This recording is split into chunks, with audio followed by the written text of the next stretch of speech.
보수가 가장 강경하게 목소리를 내야 한다고 생각했습니다. 이제 토요일 날 5시에 이제 표결을 앞두고 있는데 지금 현재 상황으로는 입장 표명하신 의원님들의 숫자를 세보면 좀 부족하거든요. 근데 앞으로 좀 어떻게 전개가 될 거라고 예상하시나요? 속 마음을 있어도 표현하지 못하시는 분들도 계시다고 생각하고요. 결국에는 자유롭게 투표에 참여할 것인가 아니면 집단으로 또 참여하지 않는 결정을 내릴 것인가, 이것이 첫 번째 관건이 될 것이라 생각하고 있고, 거기에 영향을 미치는 것이 내일 원내대표 선출 문제라고 생각하고 있습니다. 그래서 저희 당 입장에서는 원내대표를 잘 선출해서 새 지도부를 잘 꾸리는 것이 정말 중요한 문제가 될 것 같고, 거기에 따라서 탄핵 찬성표, 숨겨져 있는 탄핵 찬성표가 드러날 수 있는지 없는지가 많이 영향을 받을 것 같습니다. 지금 그러면 저희 해외 언론인가요? 해외 언론 입장에서는 탄핵이 가결이 될지 부결이 될지 이런 예상이 좀 굉장히 좀 힘들거든요. 어떻게 예상하시는지 좀. 일단 변수는 많습니다. 말씀드렸던 것처럼 원내대표가 누가 되는지, 집행부가 어떻게 되는지, 또 그 집행부가 탄핵 표결에 집단으로 불참할지 개별 자유 참가를 하는 것을 당론으로 정할지에 따라서 영향이 있기 때문에 단언적으로 말씀드릴 수는 없지만은 숨겨져 있는 탄핵 찬성에 대한 의원님들 의견까지 합친다면 탄핵 찬성은 탄핵 표결 통과는 가능하리라고 생각하고 있습니다. 이제 해외에서 바라보는 시선으로는 이제 지금 현재 한국 전국이 돌아가는 상황을 좀 굉장히 좀 불안시하는 그런 시선들이 있는데 네. 어떤 방식으로 이제 탄핵 후라든지 탄핵 전이라든지 어떤 방식으로 수습해 나가실지 원칙에 따라서 수습을 해야 한다고 생각합니다. 헌정 질서를 깨트린 행위이기 때문에 역사에 이런 일이 두 번 다시는 반복되어서는 안 됩니다. 그렇기 때문에 엄단 조치를 해야 할 것이고요. 우리 사실 이번 사태의 가장 큰 책임, 저도 역시 죄인이라고 생각하고 있습니다.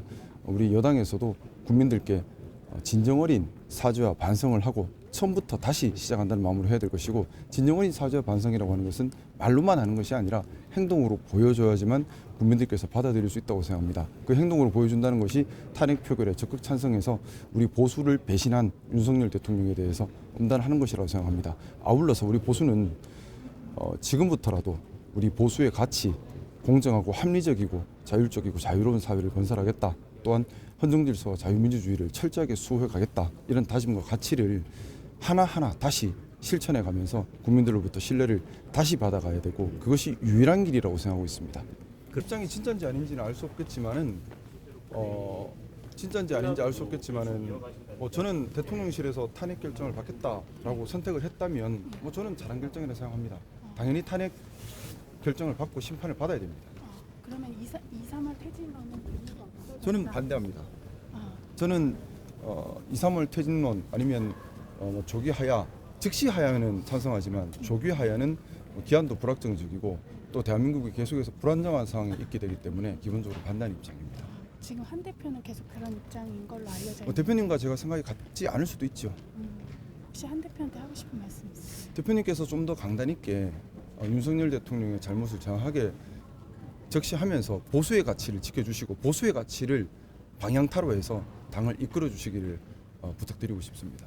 내일 원내대표 선거에 따라 또 많이 달라질 것 같아요. 네네, 그럴 것 같습니다. 어떻게 좀 저는 기본적으로 생각이 그렇습니다. 원내대표 당 원내 지도부는 이번 비상계엄 사태는 분명히 반헌법적이고 반민주적입니다.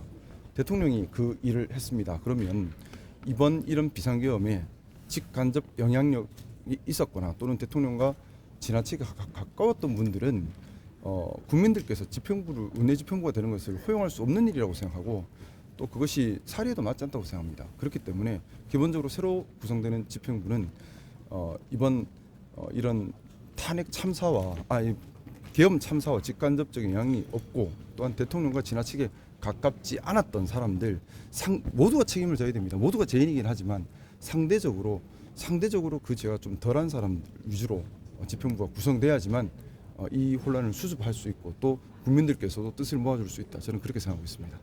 의원님 혹시 친윤석열계 원내 대표가 들어서면 네. 저번 주처럼 표결에 불참하는 것을 좀 전략으로 밀고 갈 수 있다는 우려가 있는데 여기에 대해서 좀 어떻게 대비하고 계신가요? 그럴 가능성도 있을 겁니다. 하지만 당리당략보다 중요한 것이 헌법에 명시한 국회의원의 의무이고요. 또 국회의원의 양심이고 또 국민을 위한 마음이라고 생각합니다. 만약에 혹여라도 그런 일이 벌어진다면 우리 여당 의원님들께 당론을 떠나서 국회의원의 양심으로 표결에 참여해 줄 것을 계속해서 독려할 생각입니다. 의원님 동아일보에서 그 탄핵 찬성 의원이 10여 명 되는 걸로 안다고 말씀하셨는데 맞습니까?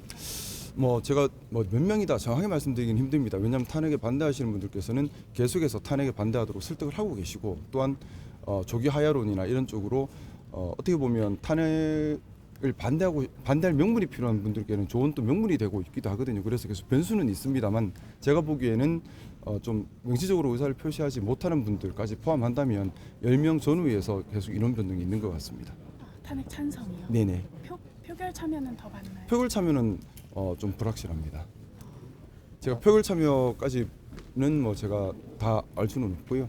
탄핵에 찬성하는 의원님들 수가 뭐 10명 전후에서 왔다 갔다 하는데, 시간이 갈수록 저는 늘어날 거라 생각합니다. 왜냐하면 우리 여당은 이번 사태에 가장 큰 책임이 있는 정당입니다. 그렇기 때문에 국민들께 진정 어린 사죄를 드리고 용서를 받을 수 있는 유일한 길이 탄핵에 적극 찬성해서 이 우리 보수의 가치에 정면으로 반했던 윤석열 대통령의 이 잘못됨을 판단하는 데 협조하는 거라고 생각하기 때문입니다. 감사합니다.